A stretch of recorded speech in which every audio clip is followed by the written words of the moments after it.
नहीं सावधान ओम नमः शिवाय।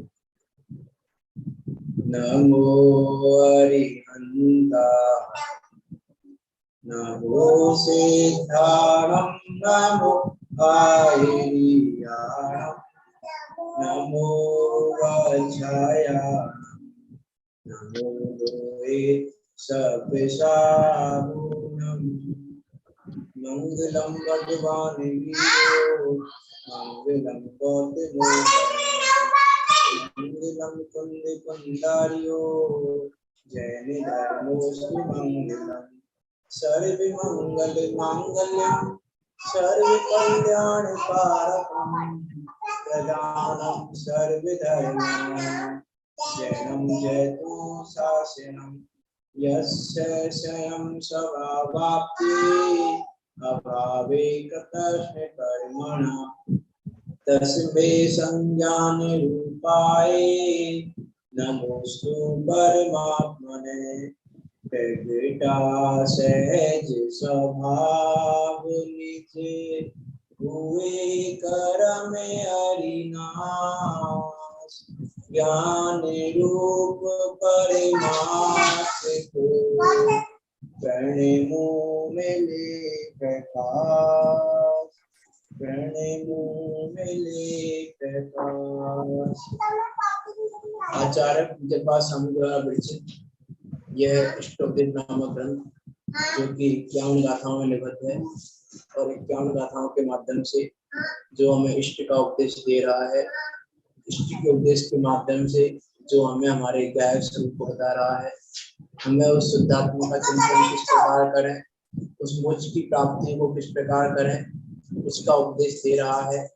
ऐसा ये अद्भुत व अनुपम ग्रंथ जिस पर हमारी चर्चा चल रही है, निर्महत्व पने का चिंतन किस प्रकार करें, निर्महत्व स्वभावी में कैसा गुरुजी सुनोगे? गुरुजी सुनोगे? अरे हम ये पूछ रहे हैं सुनोगे? और ये निर्महत्वपना हम कैसे प्रकट करें, कैसे उसका चिंतन करें, उस संबंधी बातें, उसका उपाय आचार्य पूज्यपाद स्वामी यहाँ बता रहे हैं। गाथा नंबर 29 पर चर्चा चल रही है हमारी। गाथा नंबर 29 पढ़ते हैं एक बार। नामे मृत्यु कुतः भीति नामे व्याधि कुतो व्यथा ना हम बालो न वृद्धो हम ना युगातानि खुद गला किसका भय जब अमर में व्याधि बिना क्या पीर बाल वृद्ध यौवन नहीं यह खुद गल की भीड़। यहाँ हमारी बात चल रही थी नामे मृत्यु कुतः भीति। पिछली क्लास में चर्चा हुई थी इस बात पर, नामे मृत्यु कुतः भीति, किस बात का भय है हमको। जितने भी संसार में हमको भय है वो सब मरण से संबंधित है।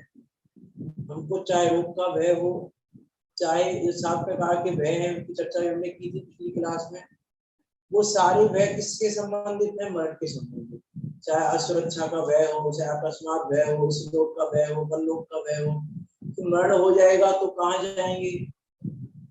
मरण हो जाएगा तो यहाँ नहीं रह पाएंगे, इस लोक में नहीं रह पाएंगे, परलोक में कहाँ जाएंगे? ओवरऑल हमको जितने भी भय है वो मरण के संबंधित हैं। तो यहाँ आचार्य पूज्यपाद स्वामी हमको निर्भर कर रहे हैं कि नाम है मृत्यु, मेरी मृत्यु नहीं होती, मेरे मरण नहीं होता है कि किस बात का भय? मेरे मरण नहीं होता है और मुझे सिर्फ मेरे मरण का भय नहीं है, मुझे मेरे संयोगों के मरण का भी भय है, मुझे मेरे संयोगियों के मरण का भी भय है। मेरे इष्ट जन का मरण ना हो जाए, मेरे इष्ट जन का मरण भी मैं नहीं चाहता।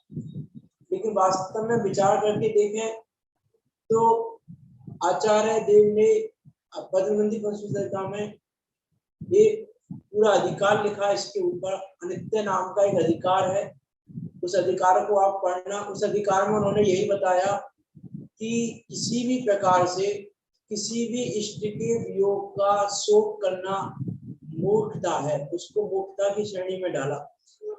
ऐसा लिखा वहां पर तो कि दुर्वर अर्जित कर्मोदय से जब मनुष्य को इष्ट वियोग होवे तो उन्मुक्त हुआ वह, करता बिना प्रयोजन शोक। अरे मूर्खो, व्यर्थ शोक से कुछ भी प्राप्त नहीं होता, किंतु धर्म और अर्थ काम का वह प्रश्न भी खो देता। कि क्योंकि ये वियोग कैसा है, अवश्यंभावी है, जिसका निवारण नहीं हो सकता, जिसको टाला नहीं जा सकता। उसे वियोग के रहने में, वियोग के नष्ट होने में हमारा हाथ नहीं है, हमारी चलती नहीं है, हमारा हस्तक्षेप नहीं है। हमारे हस्तक्षेप से वियोग रुकेगा नहीं, हमारे हस्तक्षेप से वियोग टलेगा नहीं, हमारे हस्तक्षेप से वियोग होगा भी नहीं। वियोग अपने समय पर होगा, अपने क्रमबद्ध अनुसार होगा। तो यहाँ ऐसा लिखा आचार्य देव ने, जिसका निवारण नहीं हो सकता, और पूर्व भव में जो संचित किया है, ये वियोग किससे हुआ है, जो पूर्व भव में संचित हुआ है, उसके अनुसार ये मनुष्य क्या कर रहा है, अपने प्रिय स्त्री पुत्र मित्र आदि के नष्ट होने पर उन्मादी मनुष्य की तरह, जैसे जो उन्मादी मनुष्य है, जो शराब पीकर उन्मादी हो गया है, उस उन्मादी मनुष्य की तरह निष्प्रयोजन शोक करता है, तो किसी प्रयोजन की सिद्धि नहीं होती। ऐसा लिखा उसमें तो अधिकार में, यदि आप हम पढ़ेंगे तो, कि किसी भी इष्ट जन के वियोग पर शोक करना ऐसा है जैसे सांप के चले जाने पर उस सांप की जो लाइन बन गई, उस लाइन को पीटना, उस लाइन को पीटना जिस प्रकार व्यर्थ है सांप के चले जाने पर, उसी प्रकार इष्ट जनों के वियोग का शोक करना व्यर्थ है। इसलिए इष्ट जनों के वियोग का भी शोक करने से कुछ मिलता नहीं है। तो क्या मिलेगा शोक करने से, वो संयोग नहीं मिलेगा। वो संयोग मिल जाता हो तो भी हम कहें कि शोक करना प्रयोजनवान है, लेकिन वो संयोग भी नहीं मिल रहा है, उस संयोग से होने वाली स्वार्थ की पूर्ति भी नहीं होगी, तो किस बात के लिए शोक करें। उस मूढ़ मनुष्य के, वहां क्या लिखा, अरे मूढ़ को व्यर्थ शोक में कुछ भी प्राप्त नहीं होता, लेकिन नुकसान क्या होता है कि धर्म अर्थ काम आदि का नाश हो जाता है। धर्म का नाश हो जाता है, अर्थ का नाश हो जाता है, काम का नाश हो जाता है। इसलिए किसी भी प्रकार से शोक नहीं करना चाहिए, क्योंकि ये तो ऐसा है कि सूर्य अस्त हो गया और हम शोक कर रहे हैं कि अरे सूर्य अस्त हो गया, सूर्य अस्त हो गया। तो सूर्य के अस्त हो जाने का शोक करना प्रयोजनवान नहीं है, क्योंकि सूर्य का उदय होता ही अस्त होने के लिए है। सूर्य का उदय हुआ है तो उसका अस्त तो होगा ही होगा। वो सूर्यास्त ऐसा नहीं है कि सूर्योदय हो गया सूर्यास्त ना हो, तो सूर्योदय हुआ है तो सूर्यास्त होगा। इसीलिए सूर्यास्त में शोक करना व्यर्थ है, सूर्यास्त का भय करना व्यर्थ है कि कहीं सूर्य का अस्त ना हो जाए, सूर्य का अस्त ना हो जाए। किस बात का भय, क्योंकि सूर्य भी कभी अस्त नहीं होता। अस्त होता है क्या सूर्य, कि सूर्य तो अपनी जगह पर है, सूर्य कहाँ अस्त हो रहा है। वो तो एक व्यवस्था है, यहाँ से वहां घूमते समय वो नहीं दिखाई दे रहा है, इसका नाम अस्त कह दिया जाता है। उसी प्रकार यहाँ भी क्या वियोग हो रहा है हमारा, किसका मरण हो रहा है। हमने बात की थी पिछली क्लास में कि मरण ना तो शरीर का होता है और ना आत्मा का होता है, मात्र संयोग के वियोग का नाम मरण कहा जाता है। मरण तो नाम दिया गया है, वास्तव में तो मरण किसी भी वस्तु का मरण नहीं है, क्योंकि ये होनहार ही ऐसी है। हम ऐसा विचार करें, यहाँ हमको चिंतन करना निर्मत्व का, मेरी मृत्यु नहीं होती, किस बात का भय करें हम। वास्तव विचार करके देखें हम कि होनहार के बलीभूत, होनहार के वशीभूत सब संयोग आते हैं, संयोगों का वियोग होता है, सब कुछ होनहार के वशीभूत होकर होता है। इसमें शोक करना कैसा है, बहुत सारे उपाय दिए वहां पे, आप पढ़ सकते हैं। वहां पर अनित्य नाम का अधिकार है, तीसरे नंबर का अधिकार, उस पूरे अधिकार में यही बातें बताई है। पूरे अधिकार में इसी की चर्चा की है। उसमें श्लोक है लगभग 52-53 श्लोक है उस अधिकार में। तो पूरे श्लोकों में यही चर्चा की है, इसका वियोग इसका शोक करें, इसका शोक क्यों करें? वास्तव में किसी भी प्रकार शोक करना उचित नहीं है। तो हम भी शोक इसलिए करें, जब मेरी मृत्यु नहीं होती ऐसे उनकी मृत्यु नहीं होती। जैसे मेरी मृत्यु नहीं है, नाम है मृत्यु, मेरी मृत्यु नहीं है, वैसे ही मेरे किसी भी संयोगी की मृत्यु नहीं होती। वो भी तो अविनाशी तत्व है ना, वो भी तो अजर अमर है। नाम है मृत्यु सिर्फ मेरे लिए नहीं है, प्रत्येक जीव तत्व के लिए है।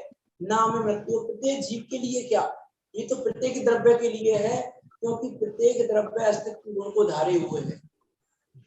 अस्तित्व गुण के कारण मेरा मरण नहीं होता, मेरा अस्तित्व नहीं मिटता, इसलिए किस बात का भय करूं मैं? नाम है मृत्यु कुतो भीति, नाम है व्याधि कुतो व्यथा। ना मुझे कोई व्याधि होती है तो किस बात की पीड़ा है मुझे? मुझे कोई व्याधि होती है क्या? मुझे कोई व्याधि नहीं होती। अरे जब कह दिया ये शरीर ही मेरा नहीं है, तो शरीर की व्याधि मेरे कैसे होगी? जाकर के देखें कौन सी व्याधि है हमें। हम यदि पूछे कौन क्या संकट है हमारे ऊपर, तो क्या संकट है बताएंगे अपने ऊपर? क्या संकट है हमें, क्या परेशानी है हमें? हमें रोग आदि हो जाते हैं, हमारा शरीर जर्जर हो रहा है, हमारा जो भी हम शरीर के आस कह सकते हैं, वो सब हमको क्या लगता है, हमारा ऐसा नहीं हो रहा है, हमारा ऐसा नहीं हो रहा है, हमारे ये कहने नहीं मानते, हमारा ये कहना नहीं मानते, हमारा ये नहीं हो रहा है, हमारा ऐसा नहीं हो रहा है, हमारा ये संकट है ना हमें। एक वो आती है ना, तुमसे लागी लगन ले लो अपनी शरण, पारस प्यारा मेटो मेटो जी संकट हमारा। और संकट मिटाने की बात कर रहे हैं वहां पर।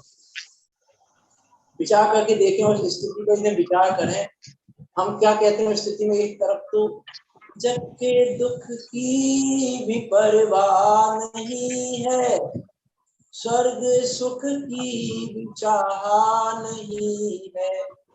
जब जग के दुख की परवाह नहीं है हमको, स्वर्ग के सुख की चाह नहीं है हमको, तो कौन से संकट मिटाना चाहते हैं जो हम ये कह रहे हैं मेटू मेटू जी संकट हमारा? जाकर के देख रहे हो कि हम क्या कर रहे हैं, हम क्या सोच के बैठे हैं, हमको क्या लग रहा है, हमको स्वर्ग सुख की चाह है कि नहीं? हम बोल तो देते हैं नहीं चाहता मैं जैन धर्म में चक्रवर्ती का होना, और नहीं अकड़ता जैन धर्म से सहित दरिद्री भी होना। बोलते दर्शन स्तुति में, दर्शन श्री देवाली देवाली स्तुति है जो, नहीं चाहता मैं जैन धर्म में चक्रवर्ती का पद मिल जाए, तो मैं नहीं चाहता जैन धर्म के लिए। हृदय पर हाथ रख के देखें हम, क्या हम यही चाहते हैं जो भगवान से बोलते हैं? ये मायाचारी है हमारी भगवान के साथ। हम भगवान के सामने बोलते हैं प्रभु मैं नहीं चाहता चक्रवर्ती पद मिल जाए, और यदि हमको धर्म के लिए आजीपना हो रही हो तो कैसा लगता है हमको? अरे नहीं, आजीपना होनी चाहिए। पैसा नहीं कमा पा रहे तो मिलावट करके पैसा कमा रहे, आजीपना तो होनी चाहिए। कि धर्म के नाम पर कहाँ कहा आप कह रहे हो दरिद्री होना ही मंजूर है मुझे धर्म के नाम पर, लेकिन क्या हम धर्म के नाम पर दरिद्री होने को तैयार है? क्या हम ये चाहते हैं हम धर्म तो जाए लेकिन चक्रवर्ती पद तो मिल ही जाए, चक्रवर्ती पद नहीं तो राजा का पद तो मिल ही जाए, एक करोड़पति अरबपति का पद तो मिल ही जाए? क्या हमको नहीं लगता है ऐसा? क्या लग रहा है हमको? और हम भगवान से क्या कह रहे हैं? कौन सी व्याधि लग रही है हमको? हमको ये व्याधियां लग रही है। क्या व्याधि लग रही है हमको? हमारे पास गाड़ी नहीं है, हमारे पास बंगला नहीं है, हमारे पास ऐसा नहीं है, हमारे पास क्या व्याधि है हमको? यहाँ कह रहे हैं जब शरीर ही अपना नहीं है, तो ये शरीर के संबंध में जो जो चीजें आपको लग रही है वो तुम्हारी कैसे होगी? और जब वो हमारी नहीं है तो किस बात की पीड़ा है हमें? किस बात की पीड़ा है? एक पीड़ा है हमें कसायों की पीड़ा। ये पीड़ा है कि नहीं? कसायों की पीड़ा है ना हमें। अब कसायों की पीड़ा भी कैसे दूर हो सकती है? कि अरे कसाय ने तो मुझको छुआ भी नहीं है, ऊपर ऊपर तैरती है। ये क्रोधादि भाव मेरे में हुए कहाँ? ये क्रोधादि भाव मेरे में प्रविष्ट कहाँ हुए हैं? ऊपर हम पढ़ के आए हैं भाव कर्म को भी, कहाँ है? मुझसे सर्वथा भिन्न है। भाइया संयोग गजा भागा, ऊपर पढ़ के आए हैं हम अभी 26 नंबर की गाथा में। 27 नंबर की गाथा में पढ़ के आए हैं हम। ये सारे संयोगी भाव, संयोगी तो बात ही क्या करें, ये संयोगी भाव भी मुझसे भिन्न है। किस बात की पीड़ा मान के बैठा हूं मैं? तो पीड़ा किस बात की है? पीड़ा कसायों की नहीं है। किस बात की पीड़ा है आप लोग को बताएं। कसाय की पीड़ा नहीं है हमको, किस बात की पीड़ा है?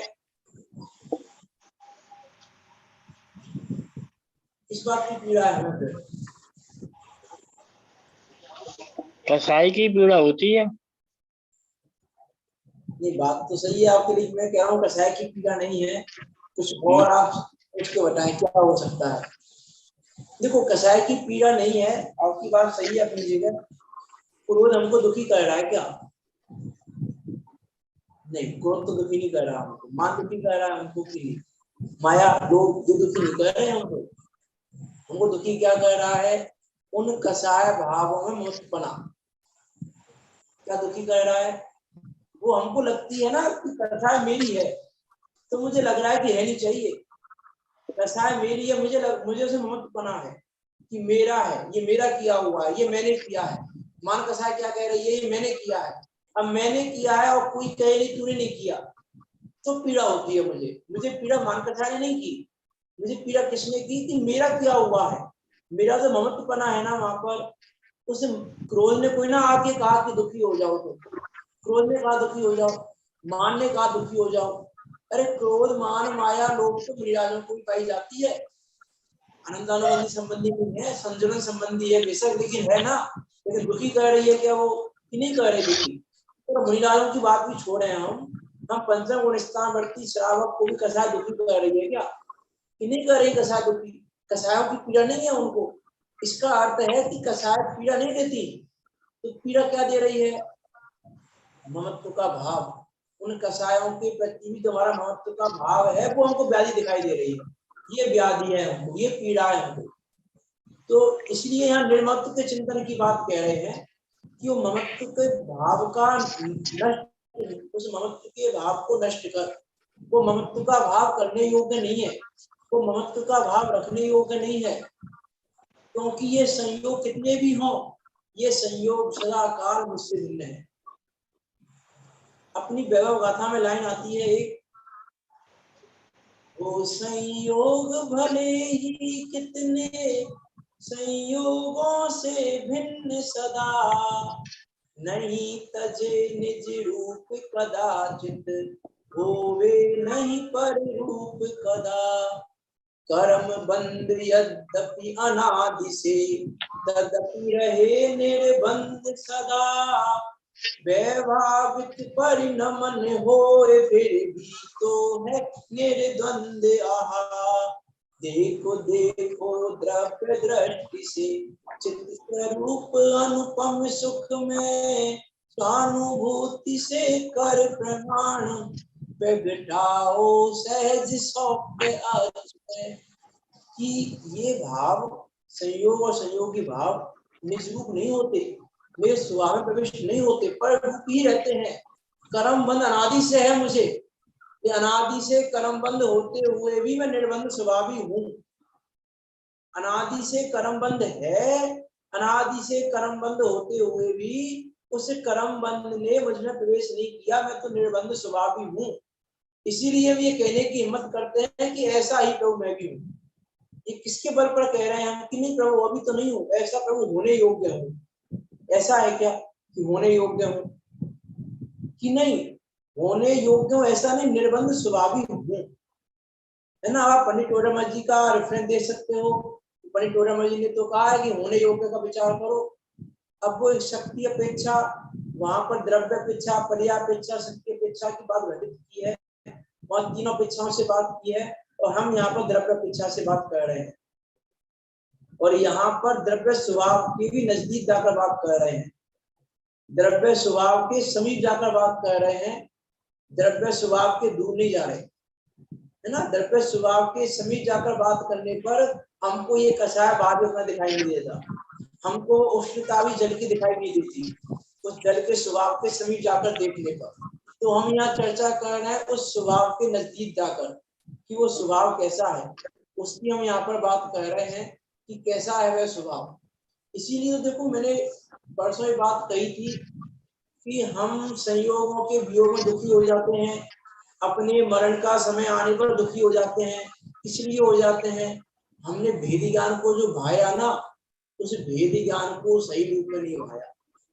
परसों मैंने आपको कहा था चाहे कुंदकुंद देव की गाथा है, आपको बताऊंगा कहाँ पर है वह, चाहे कुंदकुंद देव की गाथा नहीं है, वो आता है पूज्यपाद स्वामी की ही गाथा है, समाधि तंत्र ग्रंथ में 102 नंबर की। समाधि तंत्र जो ग्रंथ है आचार्य पूज्यपाद स्वामी का ही, उसी में 102 नंबर की गाथा है। मैं उसका आपको अनुवाद पढ़ के बताता हूँ एक बार। जो भेद विज्ञान दुखों की भावना से रहित है, ध्यान से सुनना आप, जो भेद विज्ञान दुखों की भावना से रहित है, उपार्जन के लिए कुछ कष्ट उठाए बिना ही सहज सुकुमार उपाय द्वारा बन आता है, वह परिचय उपसर्ग आदि दुखों के उपस्थित होने पर नष्ट हो जाता है। इसीलिए अंतरात्मा योगी को अपनी शक्ति के अनुसार दुखों के साथ आत्मा की शरीर आदि भिन्न भावना करनी चाहिए। देखो और क्या कह रहे हैं भावार्थी, पढ़ लेते हैं उसका। जब तक योगी काय क्लेश आदि तपस्याओं का अभ्यास करके कष्ट सहिष्णु नहीं होता, तब तक उसका ज्ञानाभ्यास शरीर से भिन्न आत्मा का अनुभवन भी स्थिर रहने वाला नहीं है। वह दुखों के आ जाने पर विचलित हो जाता है और सारा भेद विज्ञान भूल जाता है। जिस भेद ज्ञान की बात, जिस भेद ज्ञान की भावना उसने सुख सुख सुविधाओं में भाई थी, साता वेदनीय के काल में उसने जिस भेद विज्ञान को भाया था, वो भेद विज्ञान जब दुख आते हैं तो दुखों के आ जाने पर विचलित हो जाता है और सारा भेद विज्ञान भूल जाता है। इसीलिए ज्ञान भावना के साथ कष्ट सहन का अभ्यास होना चाहिए, जिससे उपार्जन किया हुआ ज्ञान नष्ट ना होने पावे। क्या हम इस प्रकार का ज्ञान अभ्यास करते हैं? अब क्या करना, उस दिन जो मैंने बात, यहाँ क्या कहना चाह रहे हैं आचार्य देव कि हमने अभी वेद विज्ञान की भावना बांधी कि हाँ मेरी मृत्यु नहीं होती, मुझे मरण का भय नहीं है, मुझे मेरे इष्ट का वियोग हो जाए तो भय नहीं है, मुझे कोई चिंता नहीं है मेरे इष्ट का वियोग हो, चाहे इष्ट का संयोग हो चाहे वियोग हो, चाहे अनिष्ट का संयोग हो चाहे वियोग हो, मुझे कोई फर्क नहीं पड़ता। अब ये बात तब पता चलेगी जब इष्ट का वियोग होगा कि आपको फर्क पड़ता है कि नहीं पड़ता। जब अनिष्ट का संयोग होगा तब आपको फर्क पड़ता है कि नहीं पड़ता। तब पता चलेगा कि आपने वेद विज्ञान सही भाया है कि नहीं, आपका अभ्यास सही है कि नहीं। अभी जैसे 10 धर्मों में बात है कि हमने क्षमा की, मार्दव की, आर्दव की, शौच की, सत्य, संयम, प्रत्याग, आदित्य की। 10 दिन हमने चर्चाएं की, 10 दिन हमने भावनाएं भी भाई।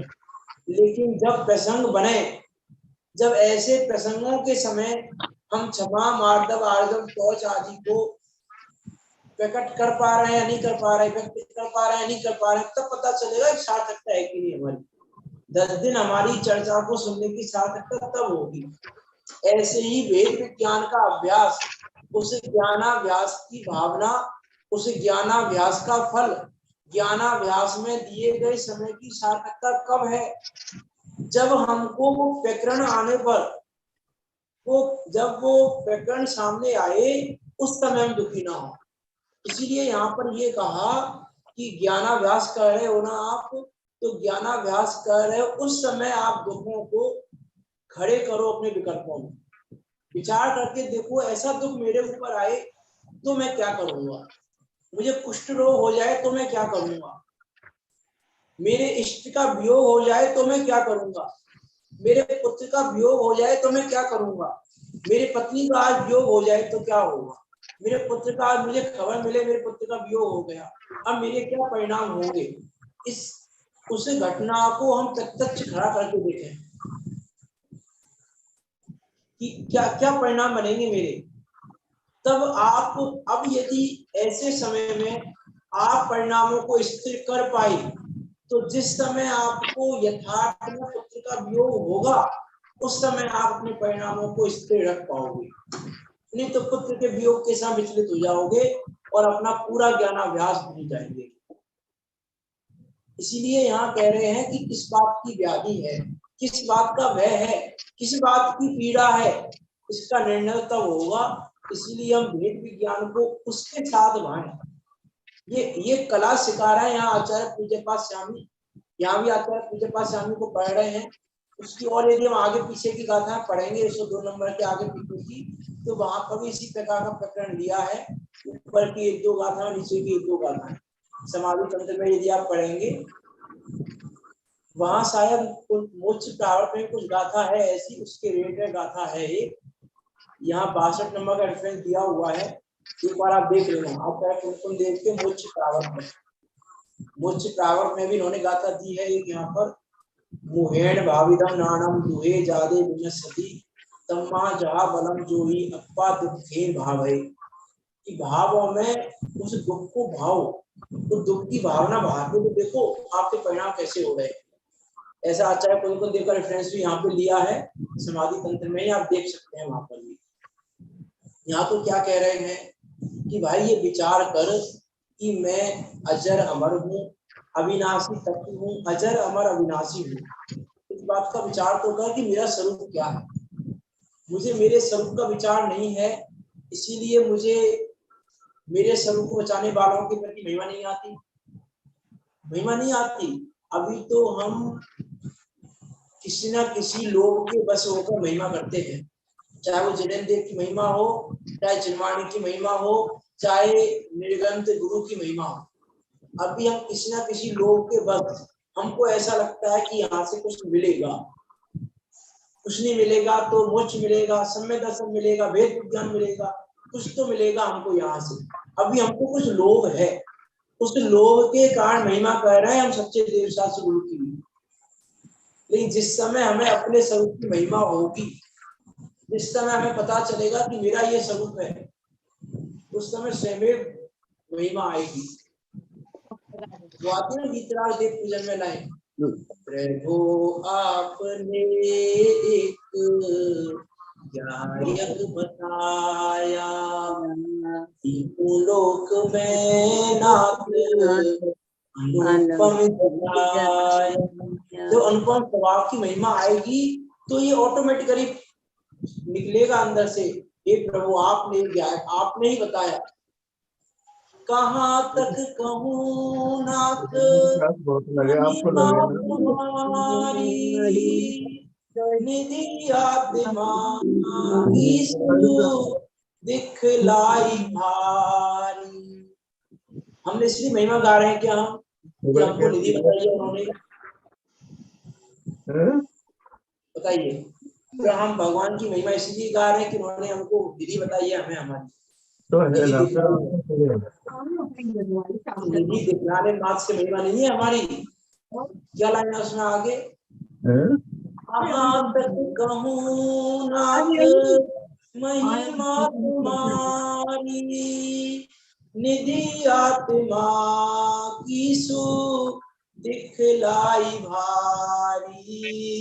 निधि प्राप्ति की प्रभु सहज विधि बताई, अनादि की पामरता बुद्धि पलाई। वो विधि आपने बताई है, उस विधि को मैंने आज जाना है। निधि प्राप्ति दिखलाई है वो अलग बात है, लेकिन दिखलाने मात्र से मेरा काम नहीं चलता।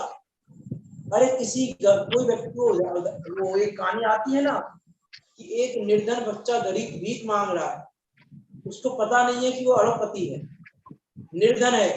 अब किसी ने उसको कह दिया भाई तुम निर्धन नहीं हो, तुम तो अरबपति हो, तो सुखी हो जाएगा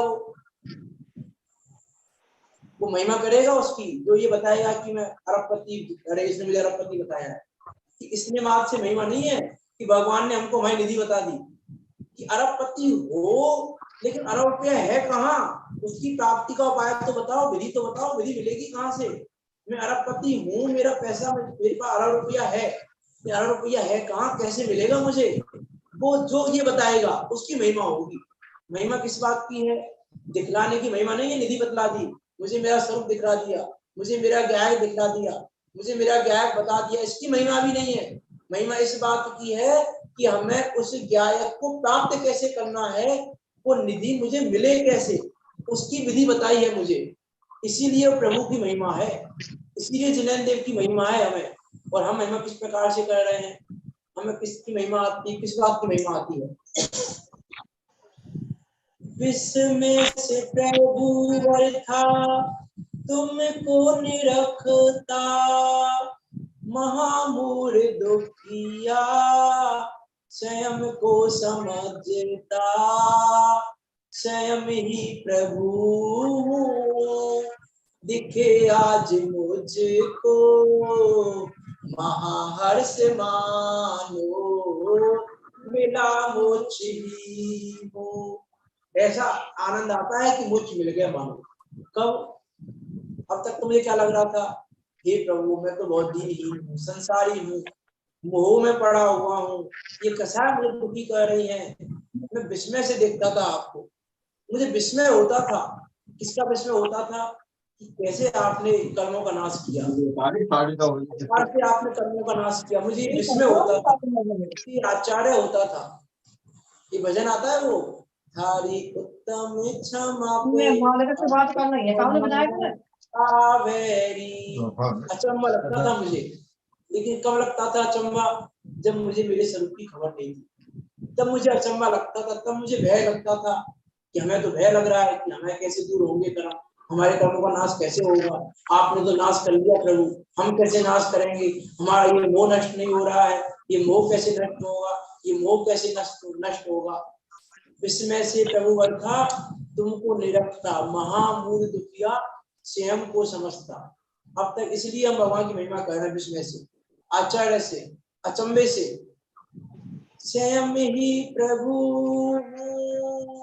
दिखे आज मुझे को, यहाँ कौन सी गाथा में बताया है ऐसा?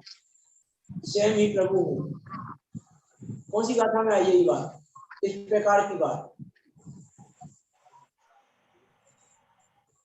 बताइए, कौन सी गाथा में आई है? बहुत दिन चली थी गाथा, अभी है मुझको, अभी आई थी ना, मंगलाचरण में दिया था सहज। मैं शुद्ध हूँ, निर्मम हूँ, ये क्या है? मुझे मेरी प्रभुता बताई। आज मुझे पता चला 38वीं गाथा 38वीं गाथा 27 से 30 गाथा तक में है। 38 है ना। मुझे आज पता चला, मुझे मेरा प्रभु रूप आज पता चला, स्वयं ही प्रभु हूँ।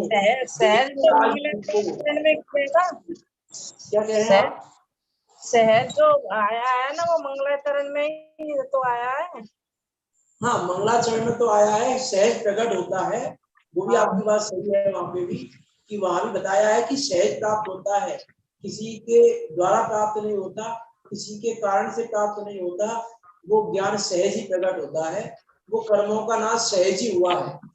वहां भी पढ़ते ना, सहज कर्मों का नाश सहज हुआ है, तो वो बात तो है ही। अभी हम 27 नंबर की गाथा में पढ़ के आए हैं कि मैं पर भावों से सर्वथा भिन्न हूँ, मुझे मेरा प्रभु रूप पता चल गया, मैं जन्म मरण से भी रहित हूँ, मैं जन्म मरण से रहित अजर अमर अविनाशी तत्व हूँ, ये मुझे पता चला। तो आज मुझे आनंद हो गया, मेरे सारे भय समाप्त हो गए, अब मुझे भय नहीं है। हमको कछु भी भय नारे, जान लियो संसारे, हमको कछु भी भय नारे। जो निगोद में सो ही मुझ में, जो निगोद में सो ही मुझ में, सो ही मोच मंजार। अंतर भेद कछु भी नाही, भेद गिने संसार रे, हमको कछु भी भय नारे। किस्मा को ये है कि जो निगोद में है वही मुझ में है, वही मुझ में है, अर्थात मैं अजर अमर अविनाशी तत्वों में मृत्यु नहीं होती। निगोद में था तो भी मैं था, यहाँ पर हूँ तो भी मैं हूँ, और मुझ में रहूंगा तो भी मैं ही रहूंगा, मेरा अभाव होने वाला नहीं है, मेरा मरण होने वाला नहीं है, ये जानने पर वो भय समाप्त हो जाता है। अब हम अमर वही ना मरेंगे, अब हम अमर हो गए, अब हम मरेंगे नहीं, ये हमने जान लिया इस गाथा से। अब हम अमर वही ना मरेंगे। बहुत सारे भजन है, बहुत सारे भजन याद आ रहे हैं अभी वैसे तो। क्या कह रहे हैं यहाँ पे, नाम है मृत्यु कुतो भीति, नाम है व्याधि कुतो व्यथा। मुझे मृत्यु नहीं है, किस बात का डर, मेरे कोई व्याधि नहीं है, किस बात की पीड़ा। ना हम बालो ना वृद्धो हम, ना युवे तानी पुदगले, ये तानी पुदगले। ना मैं बालक हूँ, ना मैं वृद्ध हूँ, और ना मैं युवा हूँ। ये सब तो क्या है, अवस्था किसकी है, पुदगल की अवस्था है। हमको इस बात का भय है कि नहीं, अरे वृद्ध ना हो जाए, भय है हमको इस बात का कि नहीं है, अरे वृद्ध हो जाऊंगा तो क्या होगा, जिनवाणी नहीं सुन पाऊंगा, पढ़ नहीं पाऊंगा, है कि नहीं हमको ये भय, हमको ये भय है कि नहीं है कि अरे वृद्ध अवस्था आ गई तो क्या होगा। अरे संयोगी अवस्था मेरी है ही नहीं, ना मैं युवा ना ना कुछ भी नहीं। युवा युवा युवा क्या सोचते हैं, अरे बच्चे रहते तो बढ़िया थे, बालक बने में बढ़िया थे, अब कमाने की टेंशन है और ये टेंशन और वो टेंशन, बहुत सारी टेंशन है, बालक बने में अच्छे थे। युवाओं को ऐसा लग रहा है, बालकों को कैसा लग रहा है कि अरे हम बच्चे हैं, बड़े हो जाए तो अच्छा हो जाएगा। वृद्धों को क्या लग रहा है, हम तो युवा बने में अच्छे थे, अब अच्छे नहीं है। नहीं, यहाँ कह रहे हैं भाई तू बालक बने में भी तू ही था, युवा बने में भी तू ही है, और वृद्ध बने में भी तू ही है। ना तो बालक, देखो यदि यदि बालक रूप में हो तो ये क्या परेशानी होगी, यदि ये बालक रूप हो जाऊं तो क्या परेशानी होगी, बताइए। यदि ये बालक रूप हो गया तो क्या परेशानी होगी, तो परेशानी है कि नहीं बालक रूप होने में।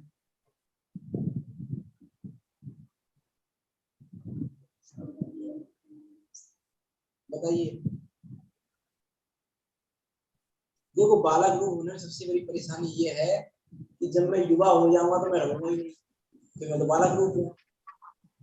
यदि बालक रूप हो गया तो युवा होने पर मैं रहूंगा ही नहीं, मेरा तो अस्तित्व ही नष्ट हो जाएगा, कुछ अलग ही पदार्थ उत्पन्न होगा युवा में, असत की उत्पत्ति हो जाएगी, सत का नाश हो जाएगा, इतनी बड़ी परेशानी खड़ी हो जाएगी। यदि मैं बालक रूप हो गया तो सत का तो नाश हो जाएगा और असत की उत्पत्ति हो जाएगी, जो कि 3 काल में संभव नहीं है। सत का नाश होना संभव नहीं है और असत की उत्पत्ति संभव नहीं है।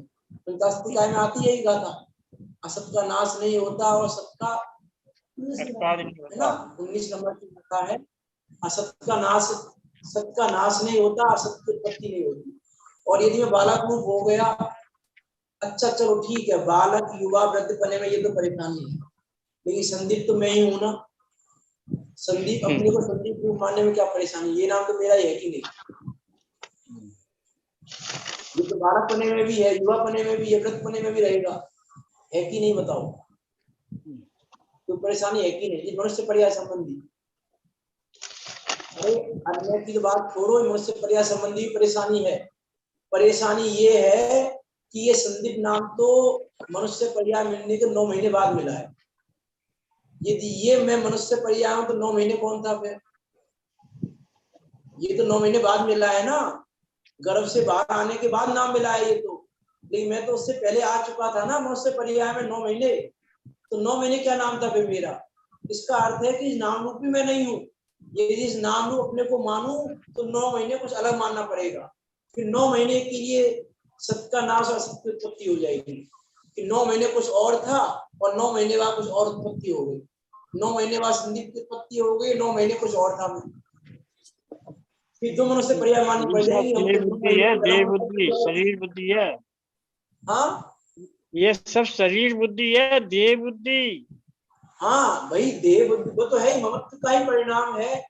यहाँ निर्ममत्व का ही चिंतन कराना है आचार्य देव को, निर्ममत्व का चिंतन कराने के लिए ही गाथाएं कही है, वो निर्ममत्व का ही चिंतन कराना चाह रहे हैं हम, एक एक संयोगों से, एक एक बात से निर्ममत्व किस प्रकार है मेरा। यहाँ बालक वृद्धि युवा की बात हुई, हम तो नाम की बात कर रहे हैं, हम नाम में भी कितनी बड़ी परेशानी है। यदि ये नाम भी अब नाम रूप यदि हम हो जाएं तो भी सत का नाश और सत्य उत्पत्ति हो जाएगी। तो 9 महीने के लिए कुछ और मानना पड़ेगा फिर हम।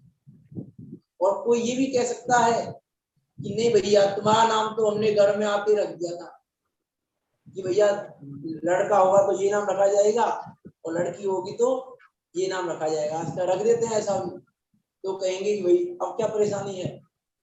परेशानी फिर ये है कि घर में आने से पहले, जब मैं घर में नहीं आया उसके पहले कुछ और था, अब मैं कुछ और हूँ, तो फिर वहां की परेशानी है। परेशानी तो है नाम को अपना मानने में। यदि 9 महीने की परेशानी नहीं मानो तो उसके पहले की परेशानी है और उसके बाद की परेशानी है। जब मरण हो जाएगा, जब ये वियोग हो जाएगा शरीर का, तब तो ये नाम नहीं रहेगा। ये नाम पहले भी नहीं था, ये नाम बाद में नहीं रहेगा। अब जो नाम पहले नहीं था और बाद में नहीं रहेगा वो मेरा कैसे हो सकता है? जो पहले नहीं था और बाद में भी नहीं रहेगा वो मेरा कैसे हो सकता है? मेरा तो क्या हो सकता है? जो अनादि काल से मेरे साथ हो, जो अनादि काल से मेरे साथ हो और अनंत काल तक मेरे साथ रहे, एकमात्र वही वस्तु मेरी हो सकती है। अब आप लगाना एक एक चीज पर, कषाय भाव पे भी लगाना। क्रोध भाव भी अनादि से है क्या? अनादि से कहेंगे भी हम, अनादि से है, लेकिन अनंत तो नहीं रहेगा, अनंत काल तक तो नहीं रहेगा, सिद्धों के नहीं है।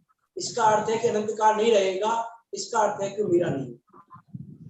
क्रोध भाव अनादि काल से मान भी लें, वो भी एक अशुद्ध ने की अपेक्षा कथन है। शुद्ध ने की अपेक्षा तो मैं क्रोध रूप हुआ ही नहीं, लेकिन हम तो दूसरे पॉइंट ऑफ व्यू से विचार करें, यदि निर्ममत्व बनेगा तो यदि क्रोध मेरा है तो अनंत काल रहना चाहिए, अनंत काल नहीं रहेगा। और तो छोड़ो, फिर अनंत काल की बात तो छोड़ो, वर्तमान में ही किसी समय हमको क्रोध तीव्र है, किसी समय मंद है, किसी समय कुछ है, किसी समय क्रोध रूप है, किसी समय मान रूप हो रहा है, किसी समय माया रूप हो रहा है। प्रति समय परिणमन हो रहा है ना, प्रति समय परिणमन हो रहा है हमारा। तो जब प्रति समय परिणमन हो रहा है तो एक समय पहले का क्रोध एक समय बाद नहीं है। एक समय पहले का क्रोध उसका तो उत्पाद भी हो गया, एक समय पहले का क्रोध उत्पाद जो द्रव्य स्वरूप हूं ना मैं, तो जब एक समय पहले का क्रोध नहीं है अभी, अब एक समय पहले का क्रोध नहीं है और क्रोध को यदि मैं अपना मानूं तो फिर मैं कैसा हो जाऊंगा? क्षणिकवादी हो जाऊंगा। बौद्ध मत वाले जो कहते हैं वो हो जाऊंगा। फिर बौद्ध मत तो यही कहते हैं कि एक समय मान जितना है द्रव्य। तो यदि मैं क्रोध को अपना मानूं तो मुझे अपने आप को एक समय मात्र मानना पड़ेगा कि एक समय मात्र का हूं मैं, बस। उसके बाद तो मैं हुई नहीं, उसके बाद तो कुछ और हो जाएगा, क्योंकि क्रोध मेरा है और क्रोध का तो अभाव हो गया। अब क्रोध नष्ट हो गया तो मैं भी नष्ट हो गया, फिर तो बहुत क्षणिक मत को सही मानना पड़ जाएगा हमको। फिर कितनी बड़ी परेशानी खड़ी होगी क्रोध को अपना कहने में। यहाँ तो कह रहे हैं नाम है मृत्यु, समय हो गया, ध्यान नहीं दिया मैंने। नाम है मृत्यु कुतो भीति, नाम है व्याधि कुतो व्यथा, ना हम बालो न वृद्धो हम, ना युवेतानी उद्गले। ये सब तो उद्गल की अवस्थाएं हैं। उद्गल का परिणमन है बालक रूप, युवा रूप, वृद्ध रूप। इसलिए ये मेरा नहीं है, ये मेरी अवस्थाएं नहीं है। ये बालक, वृद्ध, युवा मेरी अवस्थाएं नहीं है। मैं रूप होता नहीं, ये रूप होते नहीं है, और ना मुझे मृत्यु होती है, ना मेरी कोई व्याधि है। इसलिए सभी प्रकार के भयों से रहित कर दिया चरक जपा स्वामी ने, सभी प्रकार की पीड़ाओं से रहित कर दिया और इनको उद्गल की अवस्था बता के इनमें महत्व पने का भी अभाव कर दिया। उस निर्मत्व का चिंतन इस प्रकार हम करें और इस प्रकार से वस्तु स्वरूप का निर्णय करते हुए, उस निर्मत्व का चिंतन करते हुए हम सब भी अपने निर्मत्व स्वभाव में लीन हो जाएं और निकट काल में सिद्धों के बीच जाकर विराजमान हो।